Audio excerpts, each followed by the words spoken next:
My name is Elise Hobson, and I'm the venture partner at HX Venture Fund, and we are so thrilled and thankful to have all of you joining us today, as well as those downstairs at the Ion and watching live at the Cannon. So thank you all for joining us this morning. It's my pleasure to introduce our upcoming panel that will be focusing on the consumer-focused company building and growth of e-commerce. And today we have a really dynamic panel. Our moderator is Chris Ryzik. He is the managing partner and CEO of Renaissance Venture Capital. And we at HX Venture Fund lovingly call him the father of the HX Venture Fund model. As he is managing Renaissance Venture Capital Fund, which is a VC fund of funds in Michigan, managing over $200 million, investing in top-tier funds around the country, using their network to bring capital to the state of Michigan and provide innovations to the corporations in their area. Alongside Chris, we have Morgan Flagger, the managing partner of Silverton Partners. Morgan has a combined over 6 years of operating experience with 25 years of venture capital experience as a managing partner at Silverton. And Silverton is considered by many to be one of the most active VCs in Texas. Next, we have Caitlin Strandberg, partner at Lehrer Hippo, an early-stage venture capital firm based in New York that invests in direct-to-consumer digitalization of health, wellness, commercial infrastructure, and logistics, and more. Caitlin has been working with Lehrer Hippo for the past 4 years, supporting category-defining companies from the first check. Companies like Casper and Warby Parker and Glossier, so really well-known brands. And last but certainly not least, we have Omer Tariq, the CEO and co-founder of Cart.com. Omer has spent the majority of his time here in Houston building companies, the first of which at 18 years of age with his wife, which he eventually sold. Then joining Blinds.com as the CFO and COO until selling to Home Depot, and most recently founding Cart.com, an e-commerce as a service business that helps businesses scale online, which is currently supporting over 2,000 brands. So please, everyone, help me welcome this very dynamic panel this morning. Well, thank you, Elise. As Elise mentioned, I'm Chris Ryzik with the Renaissance Venture Capital. It's been a couple years since I've been in Houston because of the pandemic, but unbelievable the change in a couple years, including this building, which I've never stepped in before. So congratulations to HX and all the people who've been involved in this. Really honored to be here with this panel, and hopefully this is a good follow-up to what you just saw. We're going to be talking about building and growing consumer-focused companies. Consumer-focused companies are different than other types of companies. They're much more visible. I'm sure people here are more likely to know HelloFresh than they are Snowflake, even though probably the folks on this panel would say Snowflake was pretty good. And because they're out in the public, they get a lot more scrutiny. But they grow in different ways, they develop in different ways, and they attract customers in different ways. And we're going to talk about all of that today. Really honored to have this panel with me, but I'm going to start, Caitlin, with you, if that's okay. Okay, all right. We're going to talk first about building a great consumer-focused company. So, Caitlin, consumer-focused companies are different from each other in the products they create and in the consumers that they target. But what are some common themes you see among successful consumer-focused companies? Sure. Well, first, I just want to thank the HX team. This is great. This is so fun. So I'm glad to be here. Consumer companies are different because consumers are different. But there are some very kind of common things we look for across the board. So as you mentioned, we were the first check into Glossier, Warby Parker, Allbirds, Casper, some of these names that millennials are all very familiar with, and in the last 10 years have almost defined this direct-to-consumer movement.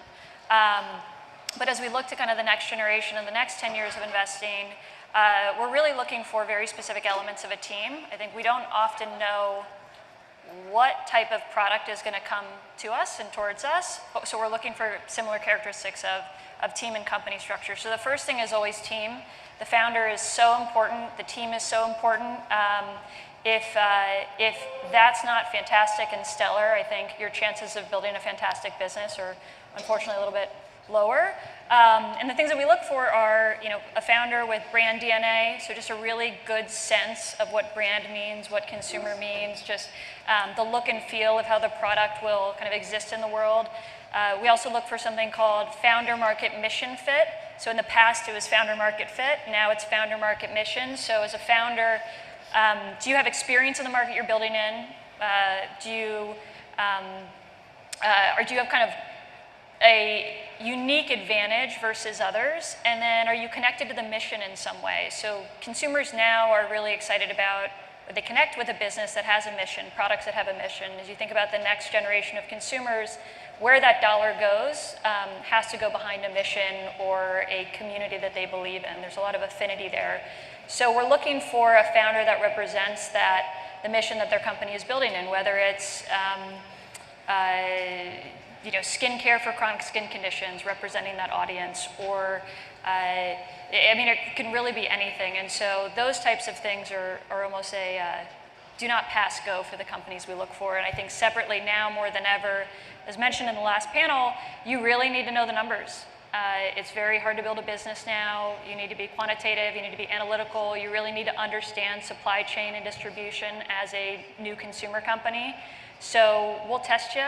We think that's really important, and to grow and scale, that's become mission critical in a way that it wasn't necessarily that important about 10 years ago.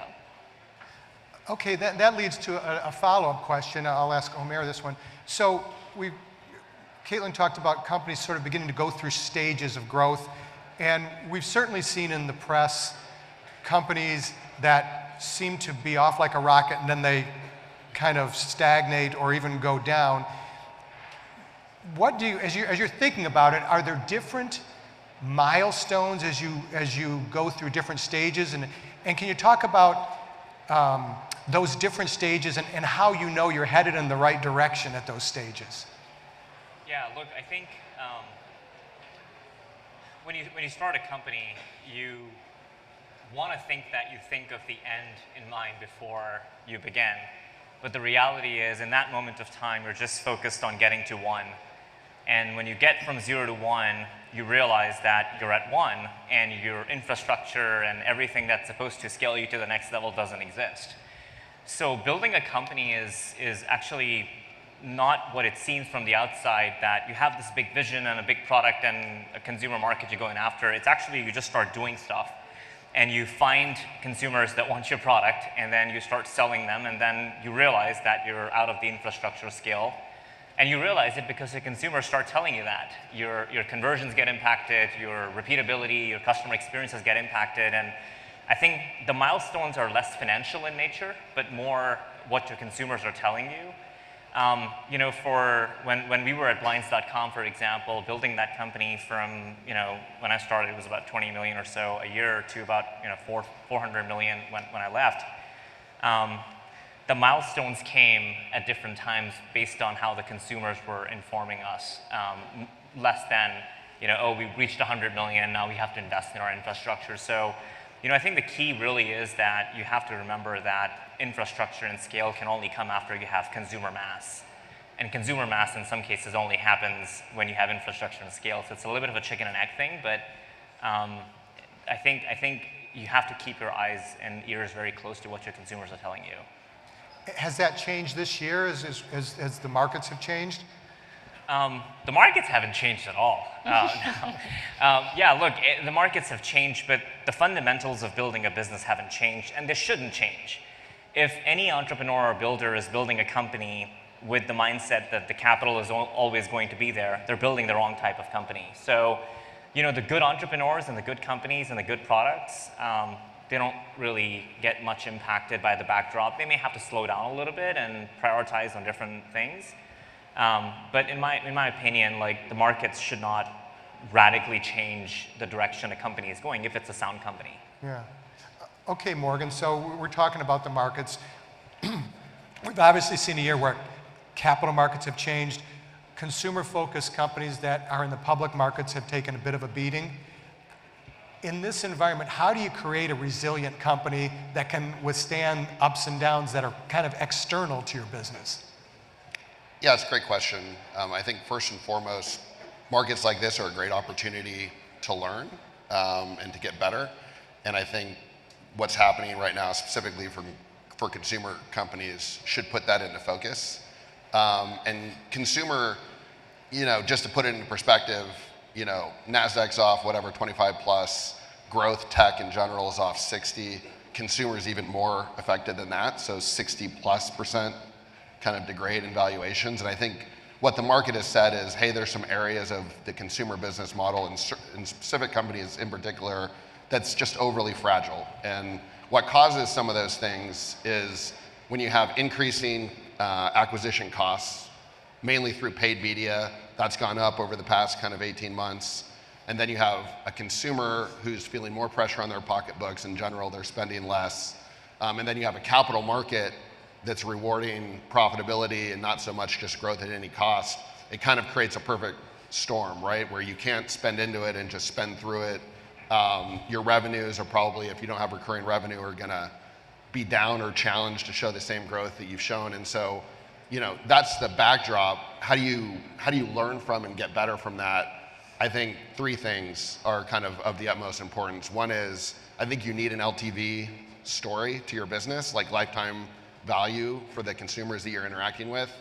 If 80 to 90% of the people that purchase from you don't purchase again, it's kind of like a one-time deal.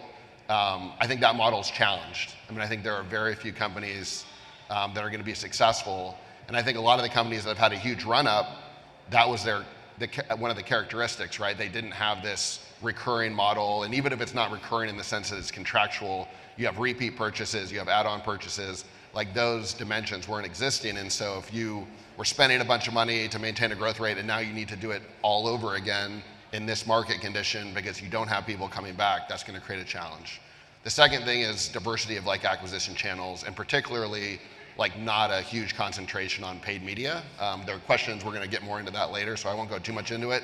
But basically those systems are auctions, and eventually the profitability for brands that are trying to come up through those channels specifically are going to be challenged. And then the third thing that's been exposed a lot over the past kind of year, maybe couple years, supply chain. So understanding your business model, knowing inventory, if that's a part of your business model, knowing kind of how long, between when you invest and when you see a return on that investment coming back, how long does it take? How you can be more efficient there? And that was more so you don't kind of put your foot in the bucket like a lot of companies have. They've kind of dismissed that as hey, well, if we have that problem, we've made it, so we don't really need to address it. We'll fix it later. And now, those things are kind of coming back to bite the company. So, you really need to focus on and innovate in those three areas, particularly in this market to be successful. Can I add to that? Yeah, please. A little bit, I don't know, I guess my perspective. So, obviously public markets, very important.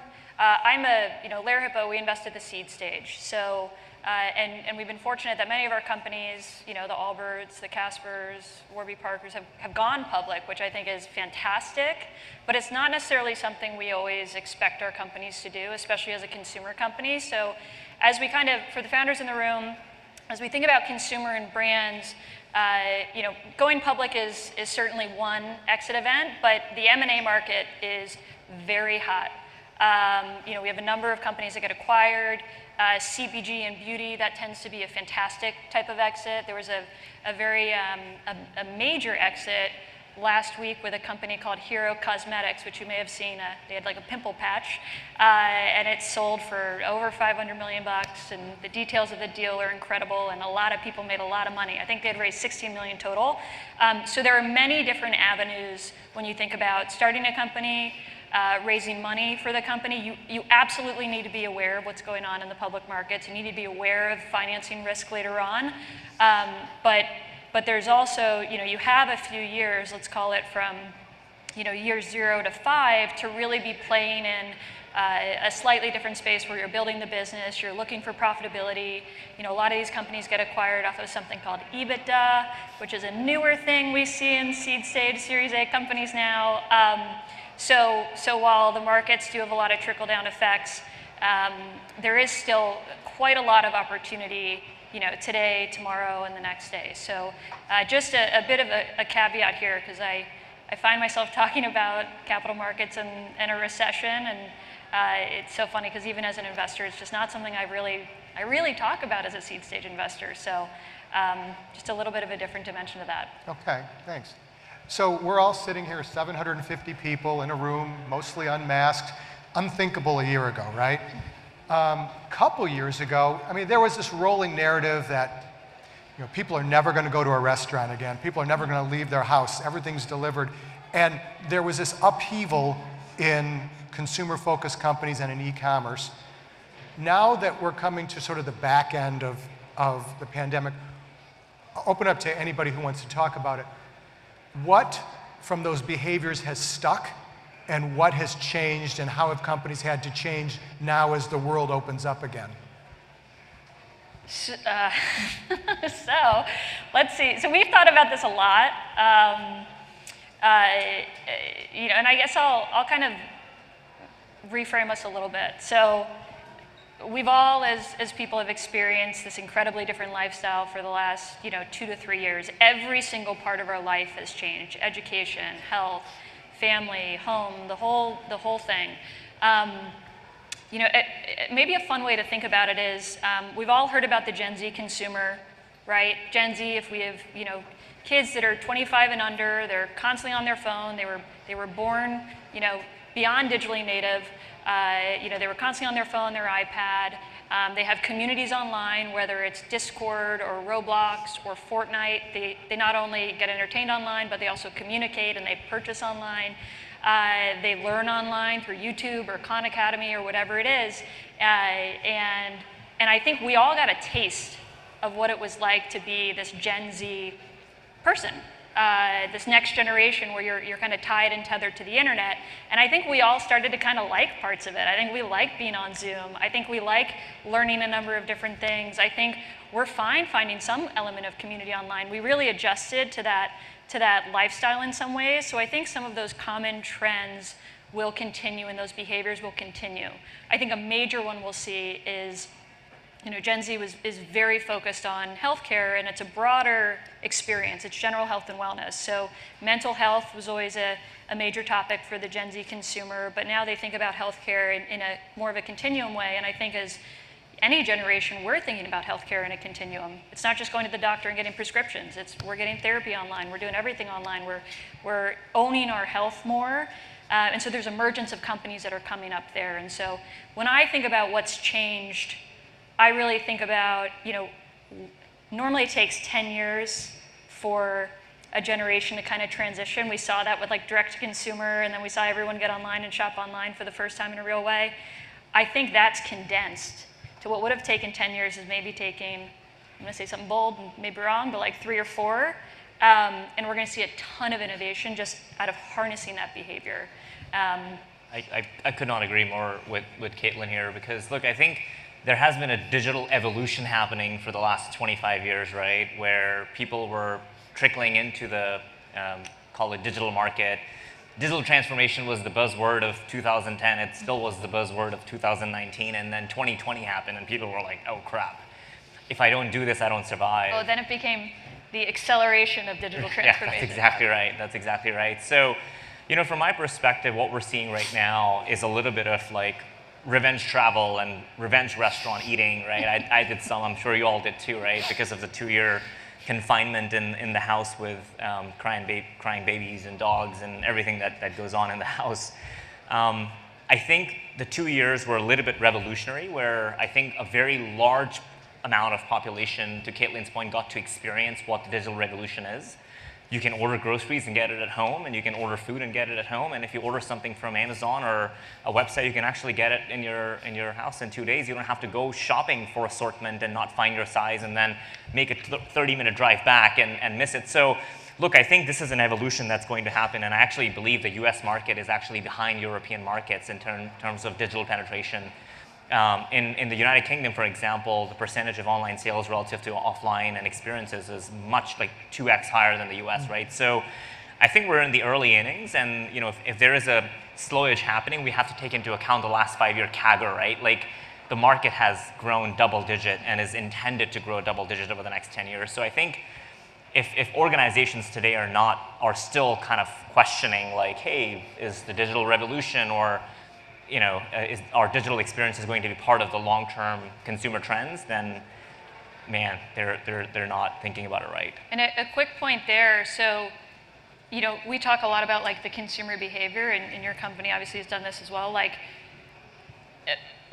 many of the biggest companies in the world were flat-footed when COVID happened, right? They were left on their back heel, and they were like, well, how do we do delivery quicker? How do we facilitate returns quicker? What's going on with payments? Like, suddenly all of these companies, these businesses had to turn to enterprise tools to basically fulfill their customer need, because the customer expectations were there, kind of brought in through direct-to-consumer and the millennial point of view, but also this seismic shift in consumer behavior. And so there's also, consumer behavior has changed for sure, but like, what is the, what's kind of that horizontal layer of companies and businesses that are supporting those kinds of trends? So that kind of e-com enablement is a massive category too. If you're building in the space, not necessarily a brand, but kind of that other piece of it.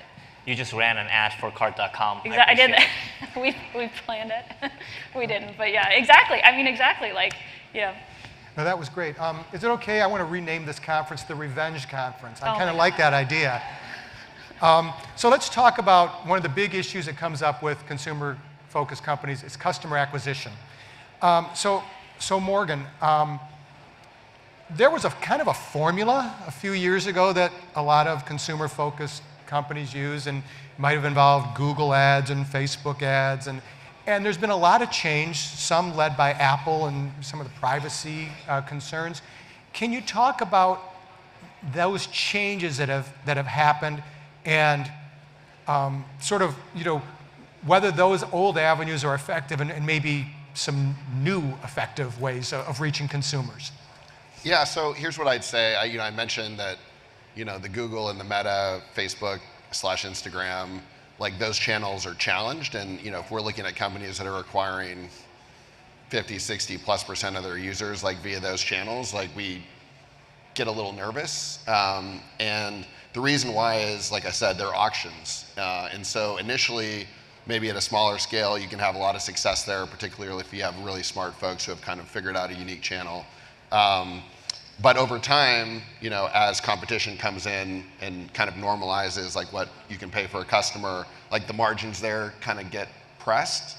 And that's really been happening as people have gotten more and more sophisticated with those channels. When they first came online, a bunch of the big brands, they didn't know how to market digitally. They were still doing the traditional stuff. It wasn't effective. But like over the past 10 years, right, like everyone's gotten reasonably proficient with these channels, and so you have to do something new, or you at least have to realize, hey, this is an interim state, and eventually, I'm going to kind of move beyond this. And there's a number of ways you can move beyond it. One of them is you can go to new channels, right? And I don't know if I'd call TikTok a new channel, but certainly from an advertising perspective, there's more white space or green shoots kind of going on in those channels. There's a bunch of the influencer platforms. But the strongest thing you can do with your brand is word of mouth. And like everybody talks about it. I talked about like repeat purchasing.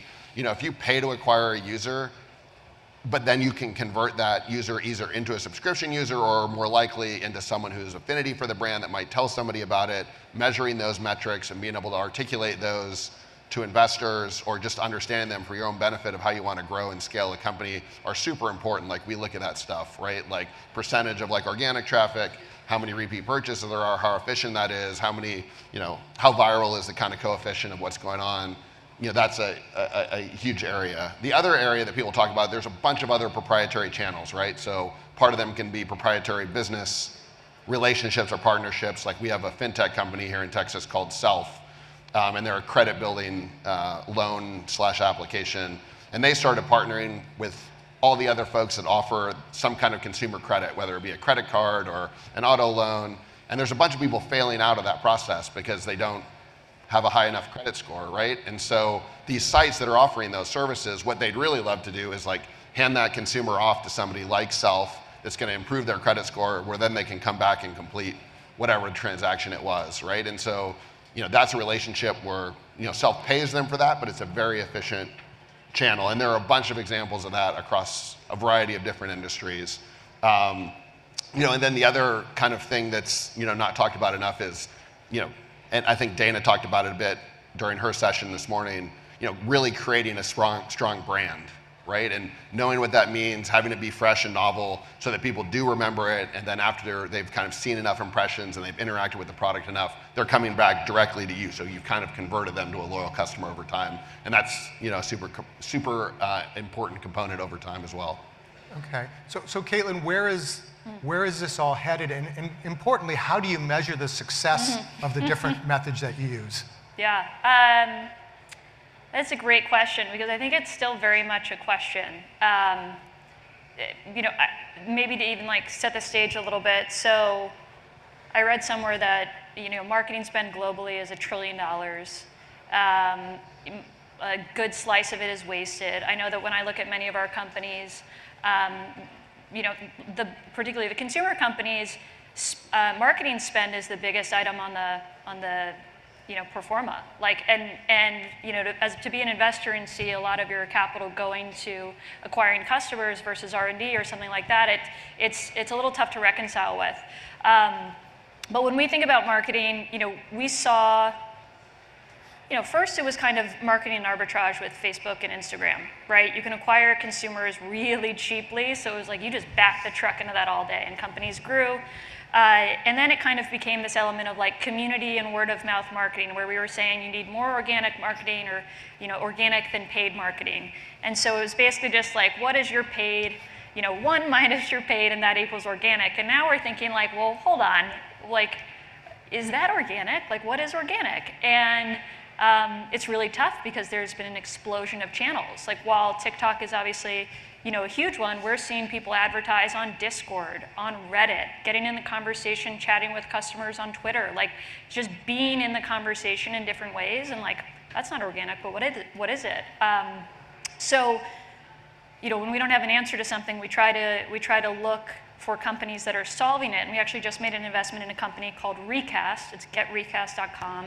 And what they're trying to do is really demystify that organic piece of marketing. And so what are the untrackable metrics that you're just not even aware of? And how can they kind of apply data science and kind of big data around that, so that as an entrepreneur, you can decide, where should I incrementally spend my marketing dollars? What channels are really giving me a good return on investment? How can I forecast? Now, I don't want to be looking back all the time and looking back a month behind. I want real-time data and visibility, just like every other part of your business has, but not marketing, the biggest line item on your budget. And so, this company's kind of tackling that. And what's interesting is it's not really a bunch of marketers. It's a former head of analytics and a computer scientist. That's the only way to really solve these types of problems going forward. And it's very expensive to hire data scientists on your team, or hire an agency like Nielsen for kind of emerging companies, not only that sell online, but have, are now omni-channel, which any consumer company or brand in the world's got to be omni-channel now. Direct to consumer, those days are gone. Omni-channel is everything. And so how do you track that, and how do you have a unified visibility? Again, just like every single other department in your business. So marketing's been left behind. And so I think we'll see companies like Recast and more companies, similar, or kind of tackling it in different ways, using, data science, analytics, machine learning, kind of those things that in the past were reserved for, software development. We're going to see it on this problem, which makes a lot of sense because it's numbers and metrics. So that's the best I can say on directionally where we're going. And if you're working on the problem, let me know. Yeah. So Omer, one of the things you all have been great at is the idea of segmenting how you reach different audiences. So how you reach a Gen X is different than how you reach a millennial, which is different than how you reach a Gen Z. Can you talk about that segmentation and the different types of targeting you have for different types of audiences? You know, it's interesting because I think a few years back, people were still talking about multi-touch attribution and channels, and are you a brick and mortar omni-channel brand, or are you digital-only native and you're only selling online? And I think what's happening increasingly now, the world we live in, is that there's new concept, actually, we talk about it at Cart.com a lot, which is commerce everywhere, which is you have to be selling on Amazon and Walmart and eBay and Target. You have to be selling on Snapchat and TikTok and Facebook and Instagram. You have to have your own direct-to-consumer website. You have to be selling through distribution, through retailers that you're selling your product to, you're wholesaling. You're globally doing that, by the way, juxtaposed over those 15 channels that I just laid out, right? And if you think about the complexity that creates in the way the consumers shop today, it is really hard for brands to figure that out. And unfortunately, the trend is not getting any smaller, right? Because increasingly, these new channels are taking X percentage mind share of the new generation. And if you're not showing up there, not just like marketing your product, but like clickability and the ability to buy your product in those moments, you're being left behind, right? So, you know, this whole concept of segmentation, you know, do we reach millennials or do we reach Generation Z or, you know, other generations, is actually not as relevant to brands as it used to be before, because people in different segments had different buying behaviors. That is no longer the case. What we're seeing in the market, at least, is everybody is shopping everywhere. And if you don't show up at the right place at the right time, you're in trouble. Which, by the way, like talking about customer acquisition, right? The thing about auctions is that when you win an auction, you've certainly paid the highest price. And if that's your strategy long term, then you're not going to be successful. On the other hand, if your strategy is actually to enable commerce everywhere, where your product is showing up in all of these places, and you're incrementally building the brand and incrementally marketing across all channels. And by the way, there is an economic way of doing that. It's not like you have to spend 18 times your marketing budget to be able to do that. There are tools for that. That's the new segment of, I think, 2022, which is commerce everywhere versus like specific segments. And so getting back to what Caitlin said, it sounds like there's an opportunity for a new generation of companies helping startups to get into commerce everywhere. I think startups and you know, even you know, the legacy brands we know and love, everyone's got to figure this out. And they're also launching new products all the time for different audiences, and so it's a problem for everyone. Okay, so let's talk about, you know, what you've described is a different type of company with a different type of leader. So the traditional sort of swashbuckling, ask forgiveness, not permission leader that, you know, that e-commerce companies are known for, that's kind of changing. And you're certainly an example of that change. Can you talk a little bit about that, Caitlin, kind of the new generations you're seeing of leadership in these types of companies? Yeah, well, we don't know if he's like that. We're not. I'm just kidding. It's a fair assumption, I'm just kidding. for what it's worth. I'm just kidding. I've been thinking about this question a lot. I also, like, somewhere back there, I watched, like, the Uber show, We Crashed, and then I watched the WeWork one, like, and they were, whew, I would, like, hate to be those board members. You know, the ask for forgiveness, not permission thing, I don't know. I mean, like, I'd almost, like, reframe it. Like, if you think about your relationship with an investor, like, it's a person. It's a relationship with someone that believes in your dream and your mission, that's optimistic right alongside you. They're working with you to partner with you and to collaborate with you. And I think really good investors and some of the best investors understand that there are going to be issues and challenges. I think a fantastic way to really harm a relationship with someone you're kind of arm to arm with is always ask for forgiveness. That said, I don't need I don't give permission. I don't need founders to give permission. But like, you know, you can make better decisions with my information, my team's information, and kind of directionally where you want to go, where you don't really have to be in a position where you need to be brash and break things and move fast. Like, there's a very kind of sustainable, professional way to build massive businesses. And so that's like a little bit of how I think of it. I don't know that we work with many founders that you know, are not collaborative or not coachable or kind of not thoughtful and reasonable. Like, you know, we only make a handful of investments per fund, and you know, life is short. Who you invest in and who you spend time with is who your life is. And so I think we try to, you know, back fantastic people building things they care about. We help them when they need it. We get out of their way when they don't, and you just kind of let them run with it. So that's kind of, as someone that picks up the phone when things go sideways, having no context of why something is going sideways, it's not a very stress-free way to live, and so I prefer to avoid those moments, but they happen. But separately, you know, the best way to get around that is, you know, monthly reporting, regular conversations and check-ins with your investors. You know, there are some real truths here, which is, you know, real professionalism in entrepreneurship is certainly encouraged. So you got to know your numbers, you've got to do reporting, you've got to be a realist about what's going on in the market. You need to be thinking about how much cash you have every week. Be doing a review of what dollars have come in, what dollars have gone out, and really, you know, really kind of owning the business and the decisions that happen there. And that's an expectation that I have when I contribute to a company in a small way.